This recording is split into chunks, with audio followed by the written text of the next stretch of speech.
Hello, this is Alex Calvo-Garcia. You're listening to the Iron Hour podcast. As we look back at the 2023-2024, no it's not, it's the wrong season. We go again. It's Barra here, recording live from the Attis Arena for this deep dive. We're going deeper than the Bonnie Blue queue. As we look back at the 2024-2025 season review of Scunthorpe United, the promotion clinching season, I'm pleased to say I'm joined by two of my regular panellists today. First of all, a man who loves pineapple on pizza, CEO of the Ross Millen fan club, it's Marco Poliga. Hi everyone, yeah, who'd have thought we'd be here at the end of the season, so I know we were all optimistic, but I didn't think we'd ever get to this point, but really happy to be here and to take a look at this great season. And a man who has actually seen the script in advance, but luckily I got him to sign an NDA, so he hasn't told anyone about it. It's a man who's actually got more subscribers than Bonnie Blue. Gareth, aka Iron Army. How you doing, Gaz? I'm all right, thank you, but I don't know about that. I think Bonnie Blue's up there, isn't she? And lots of them are down there. She's somewhere, mate. Believe me. Of course, we'll have a look. Thank you for tuning in. A huge thank you to our sponsors, Best Flanks Wholesale, and of course, a huge thank you to the men behind the cameras today, Pete Hewes and Aaron Cheeseman from No Film. And whatever Aaron's company's called, I don't know, but we'll give him a plug in. How you doing, guys?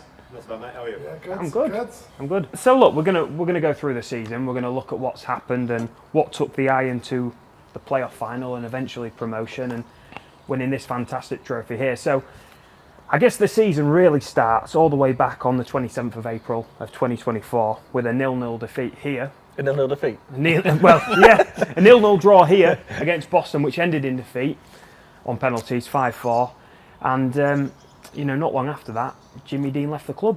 What do you think of that, Marco? Yeah, I think we were all surprised, weren't we? We didn't really expect it. It seemed like he was part of the future going forward. Obviously, he was bought in with previous owners, but look, getting to the playoffs. I know it's semi-final, falling a hurdle short, but yeah, it was. I think, like I said, it caught everyone by surprise, and luckily it's paid off. With the appointment of Andy, and we wish Jimmy all the best. But yeah, no, it took us all by shock, and felt a little bit sorry for him because semi-final, playoffs, penalties, it's not fair for anyone. But seeing Boston's name on that just brought up a lot of bad memories. But yeah, I think, like I say, it was very unexpected.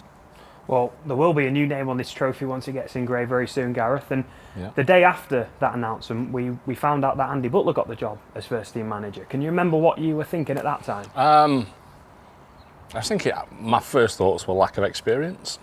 I know he'd been at the club before as a player. But yeah, it was what's it going to take for him to get into. Obviously, the crowd will enjoy him, the fans will enjoy him, supporters will enjoy him. But, ultimately, how's he going to react to it all? His first proper job in men's football. I think Max called him the cheap option. He did. So he very much did. Yes. And luckily, nobody's taken any screenshots or anything of that tweet, so he definitely got away with it. I guess last season, in some ways, the pre-season has kind of mirrored the pre-season so far, in as much as a lot of players we didn't know whether they were going to stay or go. So I've got the retained list here. So the players we offered new contracts to were Ross Barrows, who obviously stayed, Alfie Beeston, who stayed, Andrew Boyce, who stayed, Jacob Butterfield, who went, Tyler Denton, who stayed, Danny Elliott went, Will Evans stayed, Regan Ogle went, and Finn Shrimpton stayed. What was the kind of big name from all of that, Marco? Well, yes, Butterfield, isn't it? After having the absolute storm of a season that he did the previous year, and obviously we know Butterfield on his days, possibly League 2, league football level.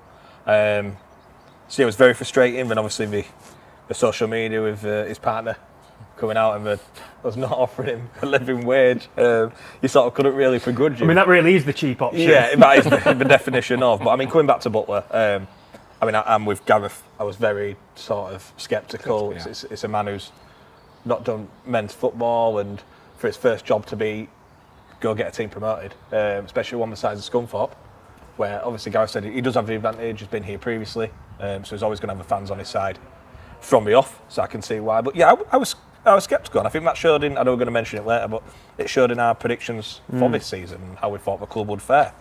But if there's one thing that we've learnt this year, is we're very happy to be proved wrong and to be sat next to this trophy. Well, looking at the players that left the club, I won't go through them all, but the noticeable names that left were probably Richie Bennett and Cam Wilson. Yeah, well, no, I mean, Cam Wilson, previously, he was tipped for big things, wasn't he? And we were the same.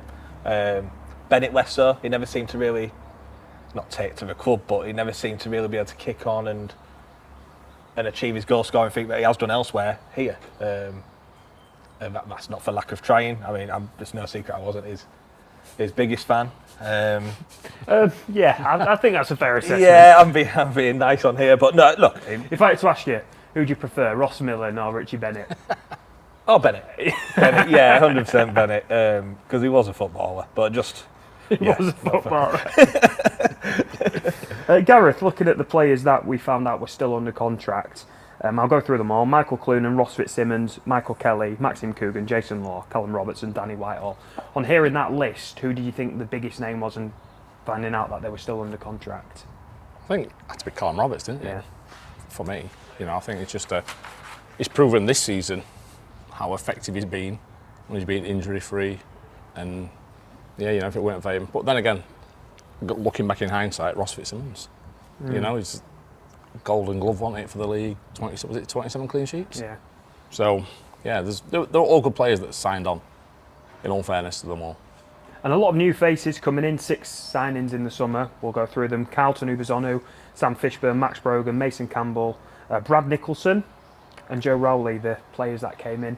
Marco, of those 6, which name was the one that excited you the most? Would it be Brad Nicholson? I can see why a lot of people would say that, but for me, was going off pre-season, was seeing how Carlton performed. Yeah. I know we all said he looks a real threat, obviously, coming in with the goal-scoring record that he had at Chorley the previous season. It looked a bit of a coup. And look, he didn't start the season how we thought. He didn't really kick on till with a third left. So yeah, no, Carlton for me. And he's just shone. But yeah, pre-season he was my man. I mean, we said on the podcast he was my tip to possibly be player of our season, but one to watch, so to speak. And look, he delivered at the end, so I was right. And before the season kicked off, one big game to be played here was the Iron Hour 11 against Wakefield, Yorkshire, Wakefield, Everton, something like that. We beat them 8-2. Wakefield Blues, wasn't it? Yeah, something like that. We raised £5,000 for the club, and the reason I mention that is obviously we're still a lot of uncertainty around kind of the budget and the money that would be available to the club. Was that weighing heavy on you, Gareth? Not really, I don't think. I don't think it was. I think, the signings, the players that had signed on, the signings that we'd made, I just think that the money was there, obviously, to sign those players. So yeah, it weren't really a worry as such for me, myself. I know some fans would have been worried, wondering where the money's coming from. But for me, no. It was just get out on the pitch, you've signed them, get out on the pitch, hopefully the crowd will come in and help, and you get any money worries for anybody. And a pretty routine pre-season, really. The usual suspects locally, Barton Town, Gainsborough, Bottisford, Halifax, to name the majority of teams there. I think, Marco, do you remember the Gainsborough 3, Iron 5 game? Because it looked like Keane Scales had got a career-ending injury at the end of that game. Yeah, it looked awful, didn't it? Yeah, I remember that game really well, and obviously we were talking before the season starts. And like we said about Butler, at that point, I remember being stood next to Gareth saying, is he just picking these positions out of the hat? I mean, that was the first time we saw Will Evans as CDN. Yeah, which we won't talk about. Maybe we'll talk about. But yeah, that was concerning. And I mean, that game to me brought more worries than it did reassurance. Because it's easy to change the 11, isn't it? Of course it is. And then I was saying, like, God, I wonder if Wilcox had come back here. But no, look. Yeah, it was obviously just experimenting. But yeah, I think we were all came away from that game thinking, could be a bit bothery. Yeah. Yeah. Can I just say something there? I don't think I was at that game. No, it was Barra, not Gareth. Sorry. I think I was driving trains. It was me. Don't worry about it. He's doing what his dad does. I was getting us confused. Yeah, you were doing. Oh, bloody hell, Gareth! Speaking of pre-season, I know you said it's pretty routine. We need a nice trip somewhere soon. Yeah. Look at it. I know Curzon and Wigan. Ilkeston's looking good. We'll get back there. Matt, what? Yeah. So, I mean, we've got, was it Works Up? Works Yeah, out. works up. Confirmed. To be serious, works up, yeah. Yeah, it is. Swear down. Promise. Swear down, mate. Yeah. 2nd of August. 2nd of August. But yeah, it'd be exciting to see. It would be nice to have something a little bit different in there. Obviously, the club's moved on off the pitch with the new owners and bringing new ideas with the festival. And not everyone's on board with the festival, but new ideas. So something new pre-season would be great. But no, like you said, pretty routine pre-season and yeah, interesting. Right, pre-season, I'm going to say 3 numbers to you, Gareth, because this is the first time we've got a glimpse of it. 3-5-2. Thoughts? But in pre-season? Yeah. No. Not for you. No, not for me. No buy-in. No buy-in. Not for me. From the Not biggest for me. YouTube phenomenon at the club. No. No, it's not for me. 3-5-2, no. 5-3-2 is not for me either. It's like a 4 at the back. Basic. I remember, Brexit. that was also that games per game was obviously when we saw that, and I was just like, there's 3 centre backs for just more people to make more mistakes in bigger areas, and I said that from day one. But I mean, obviously we're going to come on to it the way we started the season with that formation, well and truly shows up, and we thought we got the Messiah in the dugout. Turned out to be just a very naughty boy. Before the season kicked off, Pete, Aaron, I'm going to come to you if we can.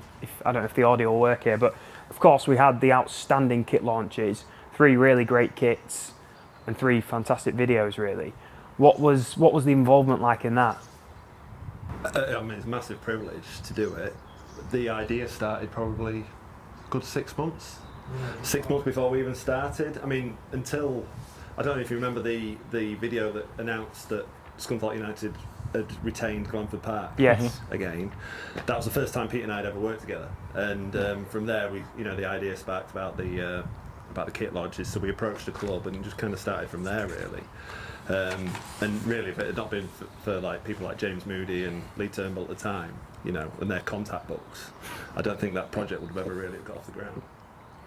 It's incredible. I mean, it really captured kind of the kits, didn't it? I mean, I watched the video back, and I'm not even exaggerating. I know there's a lot of Scunthorpe fans here, 40, 50 times, and we've just been saying off camera, possibly the most. I think Glenn actually said it is the most viewed video that Scunthorpe have put on their Twitter page. There would have been a video that had been viewed more, but sadly it never saw the light of day, did it, Gareth? No, he never. It's over 1.6 million videos, views even. So obviously these guys are recording us today, and the work that they did to kickstart our season was untold of. To see all the previous players and the people around the club, I mean, even the most stone-hearted Scunny fan, see Wharton up there, it was fantastic and really set the tone on our 125th year. Emotions were so high at that point as well. So yeah, fantastic. Yeah. I mean, like you say, 125 years. Whose idea was it to get Steve Wharton involved? Both of us. Yeah, we knew. Oh, that's a proper no one's. I think it popped into conversation when we was walking around the ground at one point, and I was like to you, wouldn't it be amazing if we could just get Steve Wharton back? And like, it was on about how it bookends, kind of like having 2 good owners. Bookending to slightly, more controversial owners, shall we say? Yeah, it's fair. Yeah, but I mean, the day he showed up, we didn't ask him to show up wearing Scunthorpe United colours. He looks absolutely immaculate in a pinstripe suit. Looks $1 million, doesn't he? He really did, yeah. And it looked like he'd never left the place. And he actually said on the day when we filmed that, he didn't feel like it was right. Him being up there and Michelle down here, he just said he didn't feel like it was right. But to us, it just made sense with the story that we wanted to tell. That was great. Of course, then we had Alex Garcia came on the podcast.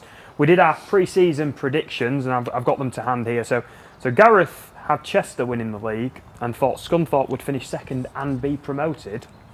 Darlington in third. Well, we're spending a bit of money. Brackley in fourth. Your relegated teams were Leamington, Needham, Peterborough Sports and Farsley. Go on to yours, Marco. Again, you had Chester winning the league. You had Kidderminster finishing second and being promoted. And you had Scunthorpe finishing 7th. Okay. Yep. Your relegated teams were Farsley, Marine, Needham and Rushall. My predictions, I had Brackley winning the league, which did happen, and I had Chester finishing 3rd and being promoted, Kidderminster in 2nd place. I had us in 5th, And my relegated teams were Farsley, Peterborough Sports, Needham and Rushall. Did we all know that Farsley were going to... Yeah. Did we know something was going to happen when everyone didn't? Well, I'll tell you one man that didn't know was Max's predictions. Max did have Brackley winning, but he had South Shields getting promoted in 5th place, and his relegated teams were Marine, Needham Market, Rushall and Leamington. He had Farsley as high as 19th. So I think realistically, before the season, did I put Farsley's girl down? yeah. I can't have an argument. No, I knew we were going to struggle. We're obviously a smallish team. I know we mentioned pre-season earlier, but it would be really nice to play Farsley and obviously support them in any way we can. And it's a day out in Leeds. I'm just being selfish. Yeah. But no, it would be great to Old Marco with the drink over there. for what? But no, it would be great because what a club that size to do what they did when we went that day, and the game wasn't great. Our pitch now was better than that pitch was that day. Oh, mate, Passchendaele was better than Yeah, that we pitch. probably didn't contribute well to their pitch actually getting torn up. But no, it would be great to see them pre-season, so if anyone's watching who makes some decisions. Well, we're 15 minutes in and we've not yet got to the start of the season, Oh, so God. we'll make a move. Gareth, the season kicked off on the 10th of August, a 3-0 win away at Brackley. Yeah. Beeston scoring twice and Andy Boyce getting a goal. Just a word from you on that day. It was a memorable day because I wore a football shirt You did, yeah. for the first time at the football, I think. But yeah, no, it was I wasn't expecting us to win that day. You know, Brackley. Healthy start to the season. Exactly, well, it's very healthy. Brackley had done well the season before, and and I was expecting a draw. I think I was expecting. I'd have been happy with a draw, but to come away 3-0, yeah, fantastic. And we followed that up with another 3-0 victory over Marine with Andy Boyce scoring again. After 5 games, we were top with 13 points. In second place were Kidderminster Harrier on 12. And as luck would have it, the team we would play next, of course, would be Kidderminster Harriers on that Friday night. Marco, we came out on top winning 2-0 that game. Do you remember thinking that time, this is huge, this? Yeah, I'm sort of with Gareth. I felt like that after the Brackley game because it was such a statement on how we actually went there and played with this 5, or as Andy insisted, 3 at the back. And it was really optimistic. So when it came to the Kidderminster game on the Friday, obviously we seem to have a good record on Friday nights under the lights here. I really enjoyed that game as a whole. I think Kidderminster more than played their part as well. Do you think that's the best we've played all season? Yes. I think both teams brought it out of each other because that was the best game I've seen in a long time. Yeah. It really was, and I mean, watching it, you could see from that point you could tell Kidderminster were going to be up there at the end, and so were we. So yeah, really good game, man. I think that's one of the most important results of the season. I think there's no way the players left that pitch thinking we couldn't do it. Next few games, I mean, the impressive 1-0 win away at Curzon on the Tuesday night, a game which I genuinely didn't think we should have won. I thought we were very lucky. What? I was very drunk was that very game. drunk. I was Yeah, very alright, drunk. you were very shouting drunk. some horrific things on the stream, I remember. You was having a go at one of the old usual suspects on Twitter as well, I seem to recall. Anyway, let's not talk about that one. Let's talk about the 1-0 defeat away at Scarborough with Domte scoring that first half winner, and that was probably Andy Butler's first test as manager, Gareth. Yeah. His first defeat. First defeat, yeah, it's how you respond to it, isn't it? But yeah, that game was just... didn't we play with height at the back? Will Evans, CDM. CDM. Yeah. Yeah, just because he was tall, and Richie Bennett for them up top. Well, do you remember they had a lap of honour afterwards? Well, Yeah. They're clapping around there. I thought they'd won the World Cup. Look, another thing for this season, the fact that we have gone out when teams like Scarborough know, with all due respect, we are their big game. Well, we are. That'll get clipped. It's fine. by us. But That's definitely at the post. it's not just Scarborough. It's a lot of teams where we are their big game and people do raise the levels. Scarborough, a prime example, because look where we finished. Do you know what I mean? Throughout the season, whereas against us, they always seem to do okay because they raise them levels. It's a big scalp. They're not used to really seeing many fans in that away end week in, week out. I know they'll get me on 2 or 3. So yeah, that Scarborough game, it's so frustrating because we do seem to take out Scarborough and we just never seem to be able to get that result. So yeah, that was a really frustrating day. We followed that up with a 0-0 home draw against Oxford City, which meant after 10 games we were still top of the tree without winning 3 on 21 points. Curzon were in second, just 1 point behind us. Just got the table here. So let's have a look at where were Chester at that point. So Chester were down in third, just three points behind us. So About Brackley. Brackley, let's have a look. Brackley were And they low wow down. in Yeah. 12th. Yeah. This is what I mean. It's their rise was ridiculous.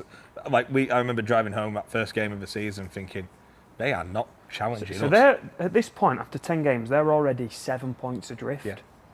I mean that's pretty significant. So a little bit of a blip there. Now we managed to follow this up with a 6-0 demolition of Farsley on that Tuesday night. I think it was just as the weather was starting to turn. It was kind of getting towards autumn then.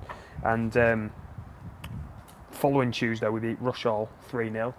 Probably Ross Barrows' best game for Scunny that day. Yeah, 100%. And I mean, much like I'm eating my hat a lot here. Best not, mate. You'll be exposing a big ball patch if you do. Before the season, I was quite sceptical. Barrows was one of those where I thought, like, could he be a potential starter for us? Because we'd not seen really enough on evidence that he could. But from the start of the season, he's off camera. I've just told him this now. He was fantastic at right wing back, right back, and up until. I don't want to mention it. Up until the injury, he was having an absolute blinder of the season, and again, much like Butler, proving me wrong. I think this next period, what did we call it earlier? A blip for Andy Butler. Well, this was a thorough examination because we lost 3-2 away at Southport, spaffing a lead twice, drew 0-0 at home to Radcliffe. Spaffing.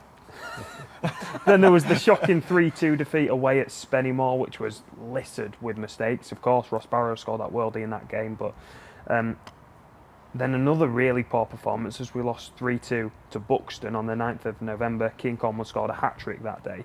So this run saw the Iron fall to second on 29 points, 3 points behind the leaders at the time, who, unbelievably, were Chorley, Gareth. Yeah, it's unbelievable. It is unbelievable. Showing up. No, but it was a bad time. Honestly, like you say, spaffing the lead against. It was a real coup. Southport. Also, if we're going through the season and moments, I don't think we've got to mention the referee against Spennymoor away, actually assaulting. Shrimpton. It was Shrimpton, wasn't he? Literally. Agent Shrimpton. Yeah, them actually gain another man in the referee for a short period of time just to make sure we didn't score. That's probably the most frustrating game. I remember you really jumping on this conspiracy that the league wanted us to stay down at that point. Yes, 100%. I think I was on that as well, though. Yeah. It just felt like that not in just that one game though, but other games as well. The referees it was like, what's happening here? There was a patch. Look, it's National League North. I would have taken a patch on this pitch. And look, your mind goes to places like, do they want us to stay here? Because that's what seems to be happening when the referees Just a money generator. slotting into CDM for the other side. So yeah, that was really annoying. Let's talk about some things that happened off the field around that time. So 4th of November, Matt Roberts joins as new CEO. This was followed by the very surprising news on the 12th of November as the club announced that Lee Turnbull, the head of football operations, had his contract terminated. They were the words used on the club website. He'd held roles as head of recruitment, COO, CEO, director of football, and then that most recent role. Then you had Luke Williams joining the club a day later. Then on the 15th of November, Matt joined us on the Iron Owl podcast for a talk. Can you remember that kind of time period? Yeah, well, obviously there's a lot to take part there. Obviously, I remember the biggest surprise for me out of all that was Barra comparing Luke Williams to Zidane. I mean, he's a phenomenal player. What did I say? What was the quote? You said he's going to be a big part player this season. I know that. Yeah. But I didn't he was really huge. come to far. I did feel a bit. The thing is, he kept on with that the whole season. Yeah. What a player. I did feel for Williams. Yeah. I don't think I mean, he- that 20 minutes against Peterborough Sports, what a 20 minutes. Yeah, it was a good 20 minutes. Obviously, we had Matt on the podcast. But the fact that we appointed a CEO in the first place, I think maybe threw a few people off. It wasn't expected. No. It's something, obviously, with the financial restraints, I think a lot of people are thinking it's another possibly highly paid member of staff, which is why it was good to get him onto the podcast and him sort of explain what he was coming in to do, how it worked alongside his motorbiking career, which is that TT? I think presenting career. Yeah. It's a bit like me, really, in that way. Yeah. Professional. Jack of all trades. But I think the big one, which took not just us at the podcast, but everybody, was definitely Turnbull. He was part of the furniture. And obviously, Do you remember I did the graphics? yes, It was in grayscale, and you said you can't put that out. Yeah. People think he's passed away. yeah, it looked like he'd passed away. I mean, it did seem. I had that feeling, though, didn't it? Like you say, he's part of the fabric. It was of the club. gloomy. It was gloomy, Yeah. and he's somebody who did have the club's best interests at heart. You always feel. Well, he was here, wasn't he? Yeah. After the final, he was on the pitch. And, Yeah, and rightly and so. do you know, he didn't really want to get involved in the pitches, but there's so many people saying, no, Lee, come on, man. Yeah, It's of your course. moment Yeah, as well. It's part of it. Somebody who will be remembered at the club for all the right reasons. I think the thing that made that bigger than it possibly was the language used where it said terminated. That's why I've gone with the grayscale, mate. Yeah, but then obviously He's gone. But when we came in, we said, like, what other word could you use? Like, Yeah. It was our decision to not have him here, so it is a termination. But yeah, I think Yeah, I that's why. suppose what you're saying there is, in a lot of ways, the honesty from the club that they didn't say the usual or mutual consent. Yeah, and It's that's, like, and I and get look, that. I Look, with this respect current owners, for the last so many years, Yeah. one thing we haven't had is honesty Yeah. from above. So the fact that it was refreshing, look, you'd rather know where the club is and where we stand. So it was, those couple of weeks were very turbulent. that. Yeah, Turbulent, yeah. That's a good word, Marco. Yeah, You're thanks. getting there, mate. So yeah, all this is going on obviously while Andy's here as well. So for somebody obviously going into his first year in men's management, even more kudos to him. 19th of November, beat Grimsby 3-1 in the Lincolnshire Cup. I remember Behind that. Good closed game. doors. Oh. But then I suppose the momentum shifted again as we embarked on an 8-game unbeaten run. And when I think back to that sequence, it's the turning point really, Gareth, was that 2-0 win away at Leamington, again with Robert scoring twice. I mean, the chants from the Scunny fans that day were 4 at the back, Four at the ole, back, ole. yeah. And that was the day that Andy It was. Butler went back to 4 at the back. Wasn't it? It was great to see. Great to get that win in the wind and the rain. It was it was a special day, just to get us on the rise again. I'm going to stick with you, Gareth. Go on then. So we had the 0-0 draw away at Darlington. A couple of games later, another seminal moment in the season, the 2-0 win away at Marine. A late Danny Whitehall show. And we have to talk about it. Yeah. That interview from Andy Butler on BBC Radio Humberside afterwards, which was One with huge, Ollie. wasn't it? Ollie Turner. Yeah. Yeah, it was. Talk to me about it. What happened? I didn't listen to it. Yes, you did, Yeah, Gareth. I Come did. on. No, it was just. He's gone full Butler. Yeah. We Yeah, won 2-1, mate. I don't He look. did an interview, mate. I don't look. I don't listen to these things. No, it was just the way. I don't look at the table. Yeah, I don't look. Where? No, it was just Ollie doing his job, and Butler feeling aggrieved by it because just the questions he asked, and it was just short and sharp, and I think it really, Marco, it really highlighted what it's like to be a manager. Like, you're at the right end of the table, and I think we're still top. Then it's like, like things start to crack, the pressure start, and it's it's no criticism of the management at all, but it's just the pressure of managing a professional football club at any level. Yeah, look, 100%. I mean, I think one person we haven't mentioned yet was obviously Schofield. Yeah. Butler having him to lean on, I think would have helped massively. Someone with the experience of obviously doing this throughout his career. I mean, with the Ollie Turner interview, I think we were all a bit taken back. I just remember social media after saying, like, he did get slated. Do you know, I He got remember you slated big saying time. to me that day, Oh, God. no banter here, no, you said, whatever you do, just don't tweet, just think about it, just have a day.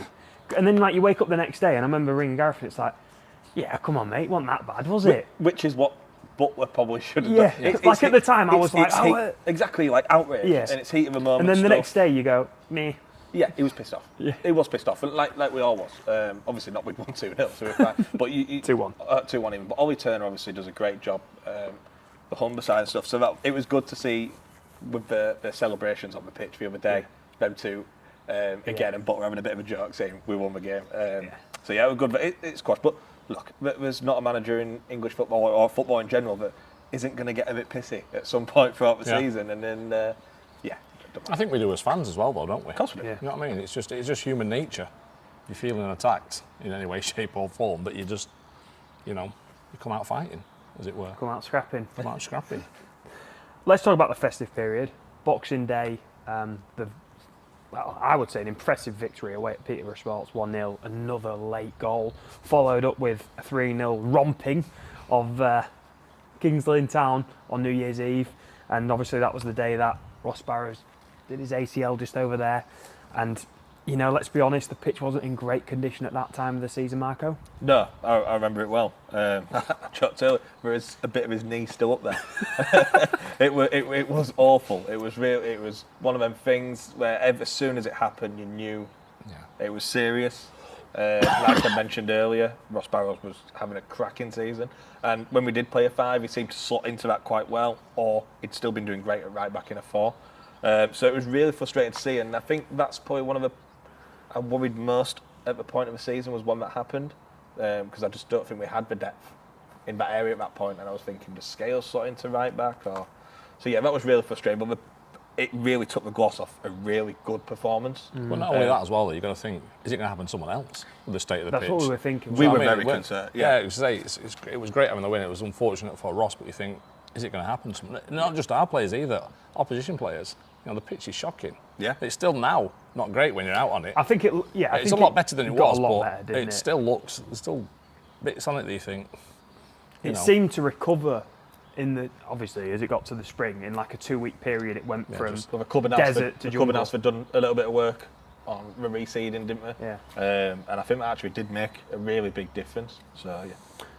Kicking 2025 off with a 2-0 defeat away at Rushall, and I seem to think neither of you were at that game, but I was. Shocking performance, horrific.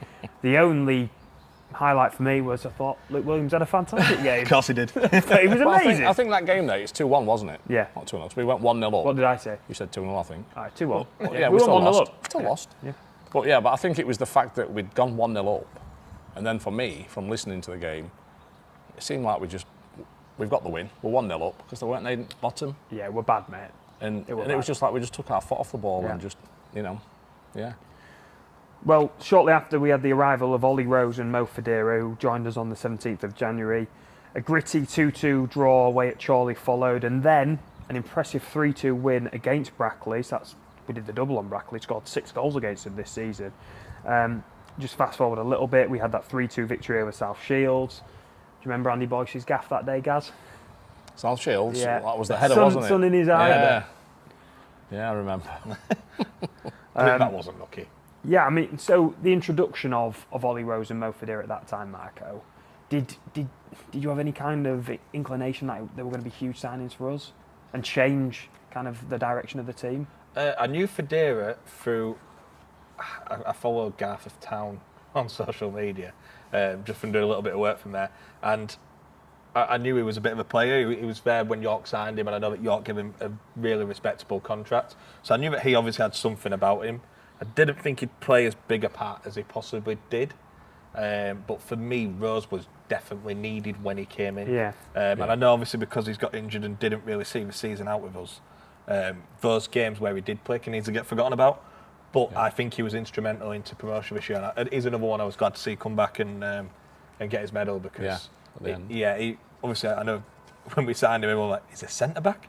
We've already got 12. But when obviously he's a very physical. I genuinely think that conversation when Michelle's going, right, you need to get a right back, and he's going, right-footed defender, no problem. Yeah, but a right back. Yeah, right-sided defender, I'm with you.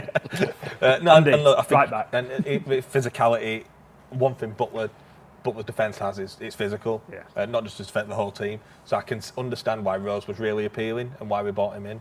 And look, Peter will rate him highly, and I think you'll definitely see more of him in the future. Gareth, Marco touched there on the physicality of an Andy Butler team. Do you think Mo Federa kind of is a stark contrast to that? Yeah. He's lightweight, isn't he? Come on. He gets knocked off the ball easy. Wow, that's harsh. He is. Compared to when you look at him with other players on the pitch, and he does get knocked around. He knocked on the goal that took us up, mate. But he did. But he still gets knocked about before that, though. But he's not the smallest man on the pitch, mate. But he's still. You and Murray's there going, who's this giant? but he's effective at what he does. He was a impact sub, wasn't he? Come off the bench, and the games he started, he just didn't really perform. Yeah, I think once it's sort of a lazy comparison, but I think it's really true. Is very reminiscent of Adelakun when he started with us. He's not as tall as Adelakun. No, it's not the finished product. No, it's not. But the way I sort of describe it is a speedboat with no driver. I often say that, and he was at times, but you could see he did have that quality. which is why I think obviously Butler persisted with him, and he was quite. And I mean, if you're a right back or a left back and you see Federa coming on, Oh, exactly. We've got 20 minutes left or whatever. yeah, He scored that goal, didn't he, against Curzon in that 1-1 draw, that great goal. vital. Yeah, That was the same game, though, that Danny Whitehall went off injured. And I guess at the time, Gareth, we didn't know how bad that was going to be. No, not at the time. Just tackling, wasn't he?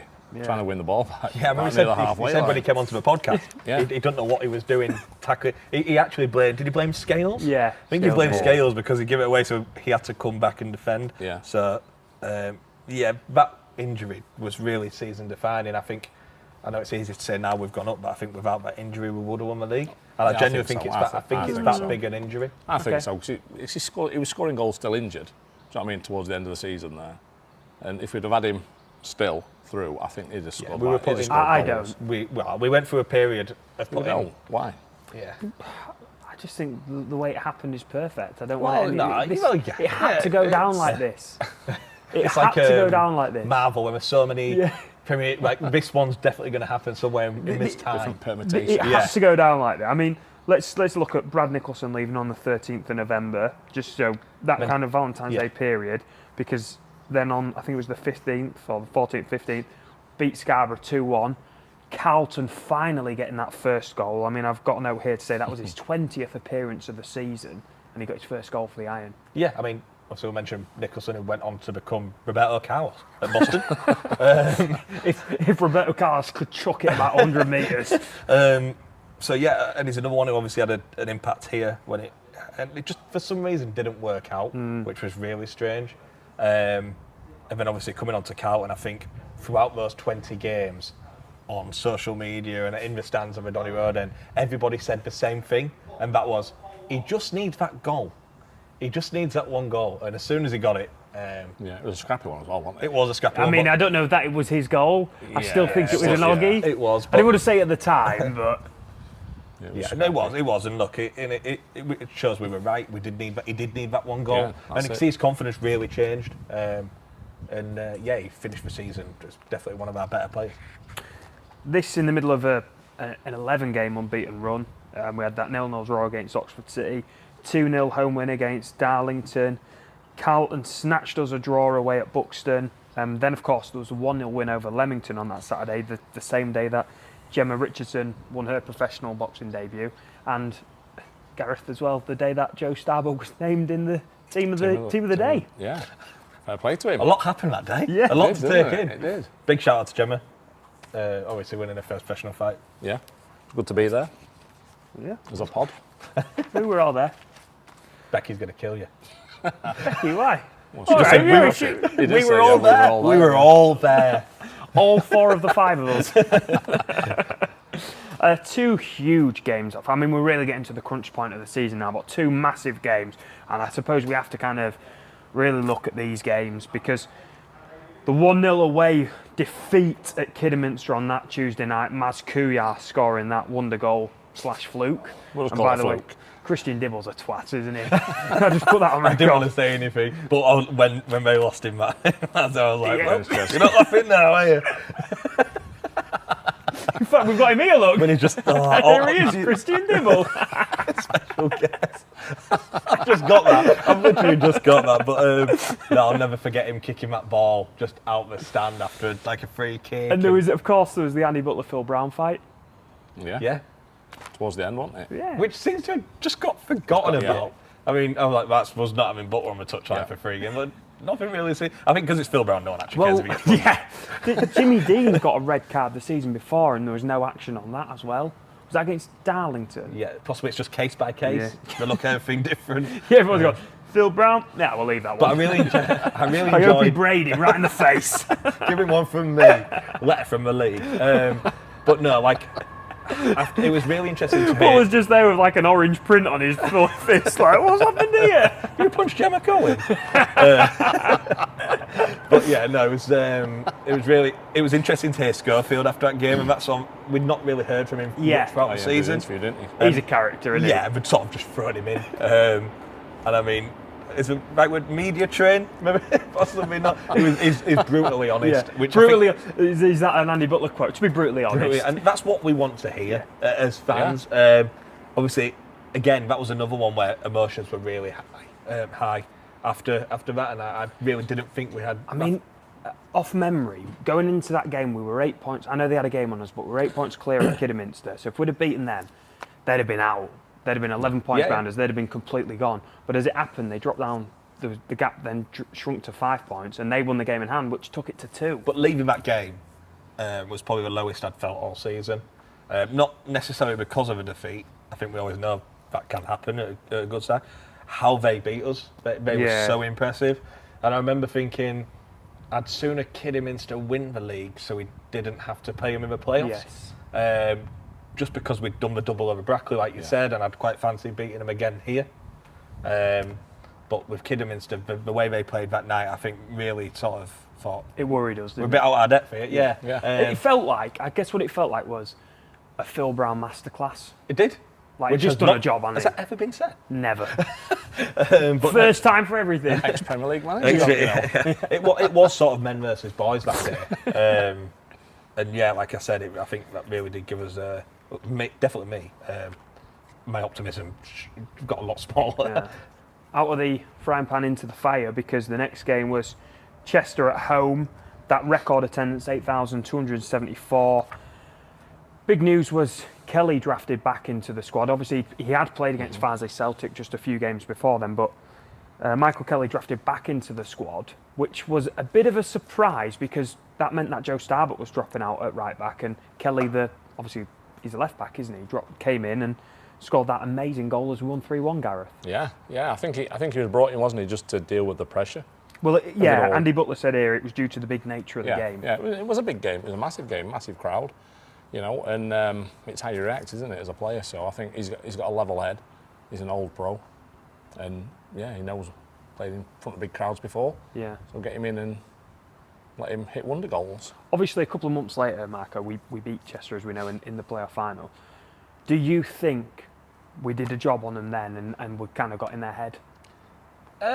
In some aspects. I mean, coming back to the Kelly thing, I think he's possibly put him there thinking they're going to offer a lot more than we actually did. Yeah. I remember on the podcast after that game, we were saying just how poor they were. And it seemed to, I know it's easy to say, but the occasion maybe did get to them rather than it didn't us. We really stepped up to it. So I think having that in the back of your mind, and definitely in the back of their minds, coming here for that final would have only helped us. But I mean, no, like I said, I don't think Butler started Kelly with the intention of being up there scoring worldies. It was to deal with what he thought would maybe be a bit more pressure than we actually that we came under. So I can understand why he did it. Obviously, it worked really well. It also made you think, does he trust Starbuck if you're playing a left back over a right back? Or it could have just been fitness. We don't know. Yeah. But when you mentioned about doing a job on him here, I think we were nearly down when we came to the final. I mean, obviously we had Zanetti on the pitch at half time, but You're not wearing a t-shirt. You're getting a bit shirty there, guys. But I think what we have to talk about is in that same week was the FC 100,000. This will bring him I'll down. keep quiet. Gareth, anything like what? Let's talk about what happened there.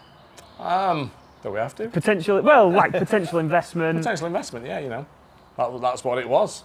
That's what the board were wanting, investment, and they'd obviously spoken with FC 100,000, and we're keen to go ahead with it.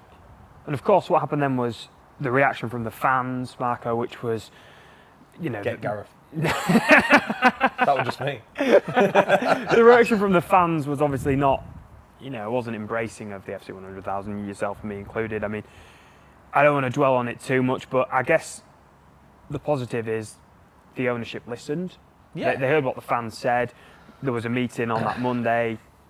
Fan groups were involved. I went to it, and they said, well, look, fine, fans don't want it, that's absolutely fine, we'll go with it. And there was no like spite with it. It was like a level of maturity of, like, if the fans don't want it, fine. But there also needs to be an understanding that we do need money at some point. Yeah, and I think Scunthorpe fans are very, what's the word? I think wary. Yeah. That's what it is. It is. Yeah. And let's be honest, the literature that they put out, that was shocking.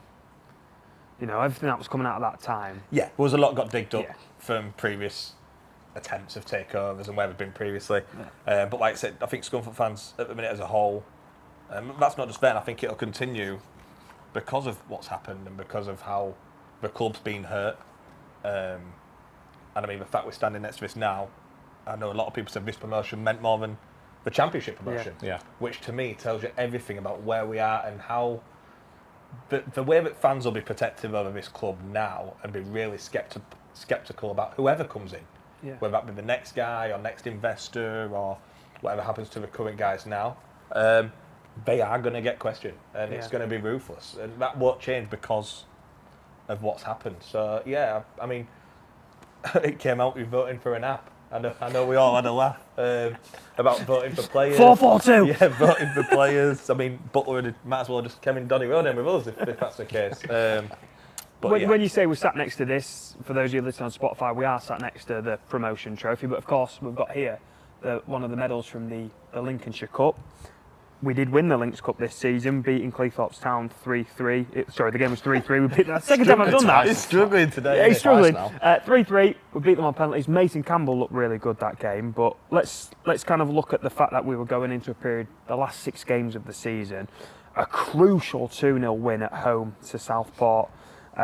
Scales and Ubazunu. I mean, Carlton scored loads of goals in this running, but I guess the week after the 1-0 defeat to Radcliffe, thanks to an injury time winner from Matt Sargent. Shy. Yeah, it was that was Honestly, bad. So That was poor. yeah, it was awful. just jumping forward, because in a couple of games we lose 1-0 away at Kings Lynn. What was the game where you thought, Marco, right, we've chucked the league? Was it the Radcliffe game? Yeah. It wasn't for me. For me, it was still Kings Lynn. I still thought we were going to do it until Kings Lynn. Yeah, I mean, obviously, Radcliffe at that time, for me, because I was at that game and obviously I wasn't even aware at that time what had happened in the other results, it would have been a perfect weekend to win. Yeah. So that's why it seemed even more so of such a good opportunity missed. I can understand what you're saying about Kings Lynn game. I remember watching that and saying, like, no, we're double dead. We're double dead. We're really dead. So yeah, I can understand that, and that's another frustrating game. He said that in grayscale as well. We're double dead. Just a picture of Clunan like this. It was really annoying. But like I said, there is 2 or 3 games where I think I've left thinking, well, that's that, because I remember Kidderminster as well thinking that they'll win that league. But Yeah. Well, what that meant is we dropped down to 3rd with just 2 games to go.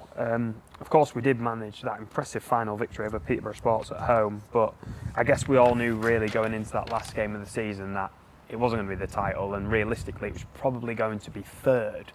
But crazy things happened. I mean, Southport, I would say inexplicably, beat Kidderminster. I mean, Kidderminster really did chuck it, didn't they?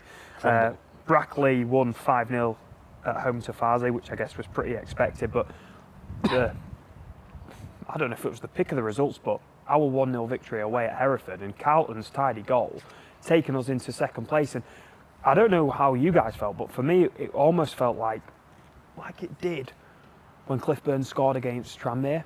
When we made the playoffs on the last game of the season, because we'd achieved 2nd place, and we know 2nd place means so much more because it guarantees you the final at home if you get there. I think that Carlton goal was probably the most important goal of the season. Obviously, throughout the season, our home form has been pretty spot on. And I always said I'd fancy any team at home. So I think my optimism and I think the odds would have gone a lot more in our favour with. It swung, didn't it? Yeah, the barometer 2 swung. home games. It's 2 games to go. We beat anyone here. I'll stand by that. Yeah. I think that Carlton goal was season defining. I think that was that result as well, because Hereford had a lot on it as well Yeah. in that game. So it was like, they needed something from it as well. They did, didn't they? So And they it was missed out on such playoffs, didn't Yeah, they? it was such a big game, and for us to get the goal and then to hear that Kidderminster had lost and we were 2nd, that was just amazing. That's So just impressive. what dreams are made of. Yeah. I mean, that 5-0 victory over Peterborough Sports, just backing up a bit, was the game we'd seen Whitehall return to the squad. Now, because the title was unlikely, I think he was rested, rested for the final day of the season. But of course, what that meant is going into the playoffs, we had, I won't say 100%, but we had Danny Whitehall firing all cylinders. It turns out we would play Chorley at home after they'd beaten Kings Lynn 1-0, and I mean, it was a pretty dramatic game, really. We've taken that early lead with Danny Whitehall scoring at that end. Cole Hall almost immediately equalising. I mean, half-time, we're 3-1 up, but Roberts has gone off injured. What's going on through your mind, Marco, at that moment in time? Triple dead. It's not Roberts, do you know what I mean? It's probably the best player in the league. I'm getting the grayscale picture. It's just Roberts crying. Yeah, it's true. We're all looking at, was it the pitch? No, the pitch is all right now. Yeah, if you could pick a player to not go down, it's Roberts, isn't it? Let's be honest. Yeah. He panics teams so much, and again, that took the gloss off a really positive result again on that pitch, a really positive performance.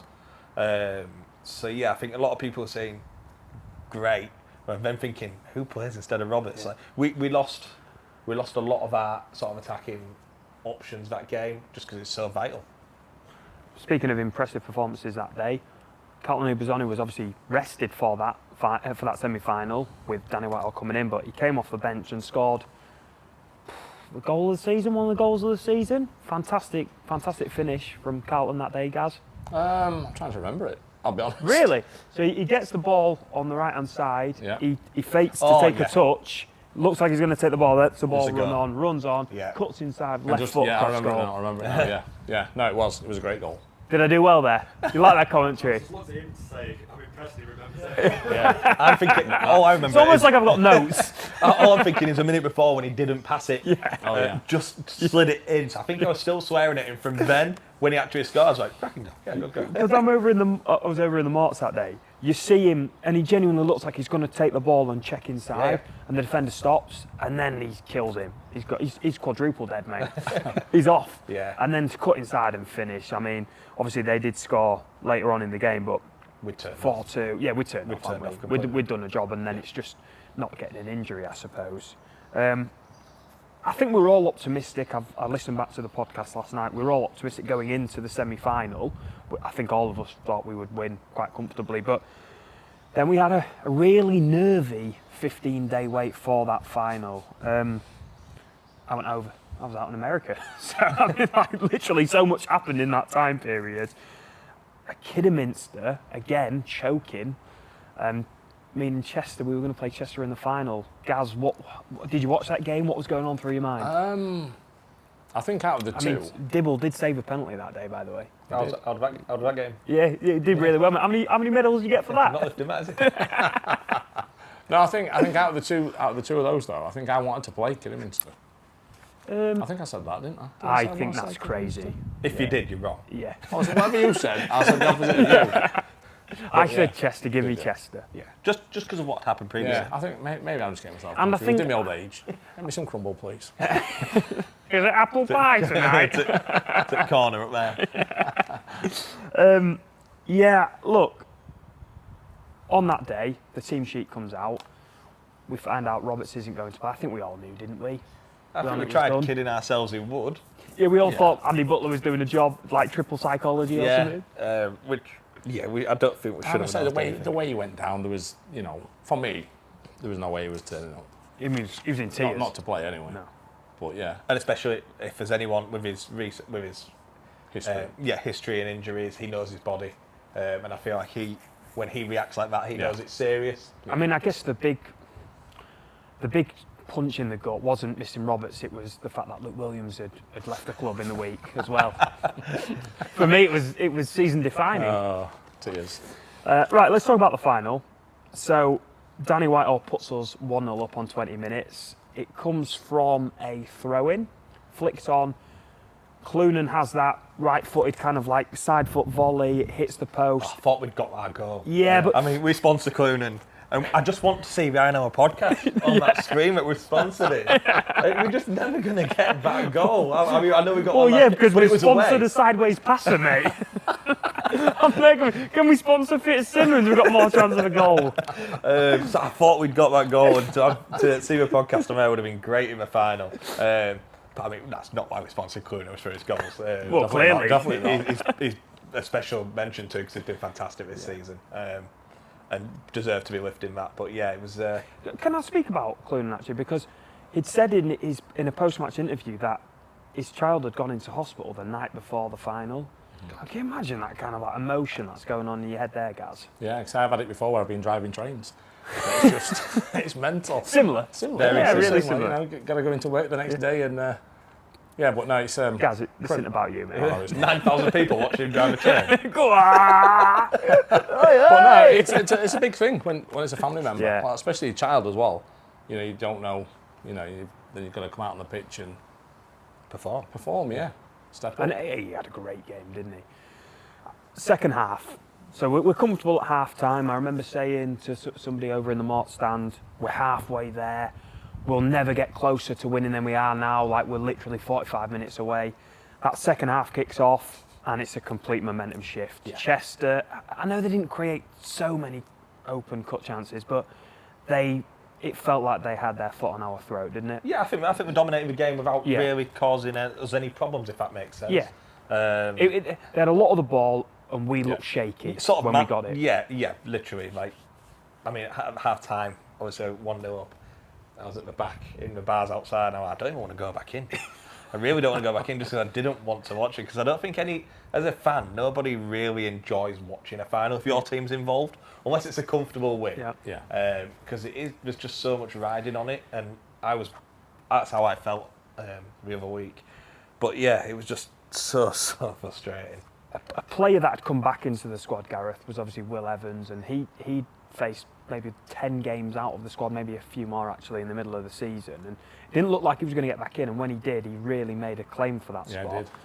But the penalty was given away in that game, and it was a funny situation where the ball comes in, it looks like Cloonan's going to head it, he gets a shout from Evans, he bends over to leave the ball, and then it hits Evans' hand. Trying to get a job on underside, isn't he? Commentating.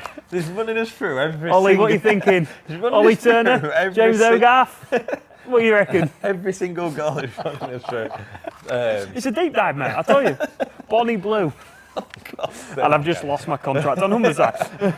So, Will Evans probably at fault for that one. And again, we really did feel under pressure when they scored that goal and it's 1-1. Yeah, of course you do. It's as you say, they were on top in that half. So to get the penalty, you're thinking, you've seen it before, Scunthorpe.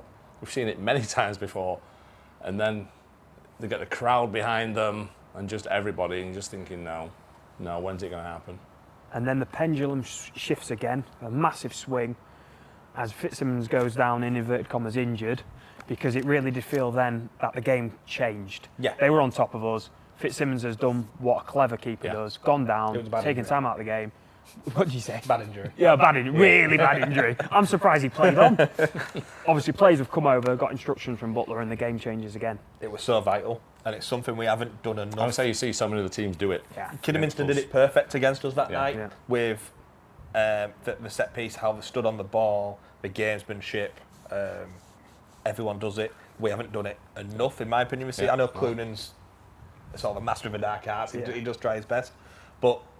Whitehall's up there. Yeah, Whitehall dabbled. Yeah, he dabbled. I'm surprised this has still got any water in it. But yeah, look, that to me, I agree with you. I think it did the momentum shifted, and did change the game completely. As long as I know I've mentioned it on social media with Scales coming on as well, I thought it really changed the game in that extra time period. So game goes into extra time. Right at the end of the first period, sound a bit American here. Right at the end of the first half in extra time, Carlton scores two chances he needs to finish it, and this coming after he'd spaffed one earlier on in the game. I think I know people say about that one. Come at him quick. It did come at him quick. Yeah, but he should have scored. He's a professional footballer. I think he had more time as well. Oh, I don't think he should have scored that. Because it had to happen. No, after a free kick. Yeah. No, I think that was a tough chance. He was 4 yards out, man. No, he wasn't. He was 4 yards out, but it It really did come did. at him. Yeah. Yeah. I think Am I being punked? No, I'm defending Where's him. Jeremy Beadle? What are you guys talking about? I was front rowing with Donny Road then, and Seriously? I did not expect him to score that. It did come at him fast. Yeah. I don't think he And expected it. And it's hit the post. You don't know Yeah. what angles. Yeah. What? Is this the Twilight Zone? What is going You don't know what on? angle it's going to come off the post and all. It's National League That's North. why you're mate. not on They've the side. buried you. They've dug you out here, Carlton. They've absolutely dug you out, mate. No, I'm happy with that. Yeah. 2 chances needed, scores a goal. Half time at the end of that first period, and I've never heard the Donny Road end sing like that. I mean, it was just like cheers of relief, and They were done. yeah, they were Yeah, cooked they then, were, weren't they? They would be. They were flat out. And then, of course, we had another 45 minutes to play. Yeah. Yeah, really frustrating. Obviously, people going on the pitch and stuff contributed to it. But I mean, those final moments between us actually getting this in our hands was the longest 10, 15 minutes. Yeah, it just went on forever. Yeah. I kept looking down at the fourth. The manager asking him how long's left, and it's just like giving hand signals.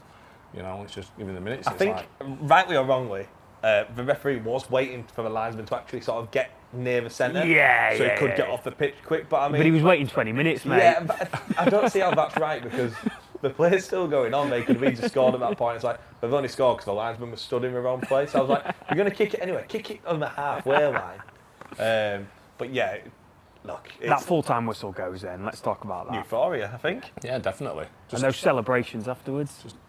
Yeah. Yeah, go on, let's So talk just, about it. well, I mean, the celebrations on the pitch beforehand. To see, I know we've mentioned it earlier, I don't want to get soppy, but for what this club has been through and where we've been, to then see the scenes on the pitch like that, and the players to be involved. Can I just apologise to the listeners there? Really sorry about somebody's phone going off. It's one of our executive producers, and luckily I'm not going to highlight it or bring attention to it, but that's really unprofessional. Oh, really? Hopefully Key and Scales will get through that one unscathed. When is it? I don't know, did you get that? Breaking news on the Iron Owl podcast. More football, it never ends. July the 19th. July the 19th. Right. Look forward to. Yeah?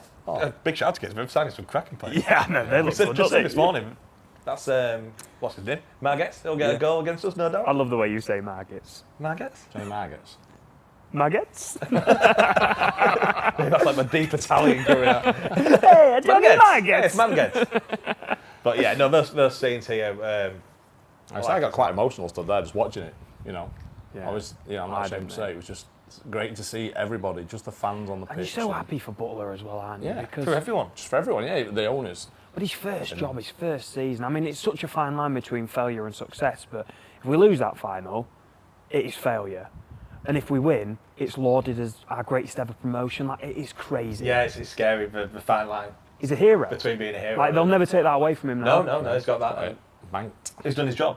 Don't want to go on Roy Keane. he has done his job. The goal was promotion, and he's done it in any way possible, and that's all we want. And look, like you said, that fine line, I know we've sort of gone full circle here, but coming back to Jimmy Dean, just how close we were to another final, and who knows what would happen there. So, yeah, that's football, and that's what we love, that's why we're here, and that's why the players are so special, because moments like that. So, yeah, we're fantastic. I mean, the scenes after Monday morning was a struggle for me, personally, after our parties and celebrations. But again, to see all the players with their families and what they've done and deserved this season, we're pretty special, and I don't know how. And of how you course, felt. we have the open top bus store in the stadium weekender. Yeah, Malik went the open top bus. No, none of us did. None of us did, no. Although one of us did get an invite. I'm just going to put that one out there. It wasn't me. Someone in this three did get an invite. No, definitely not Max. He pulled some string.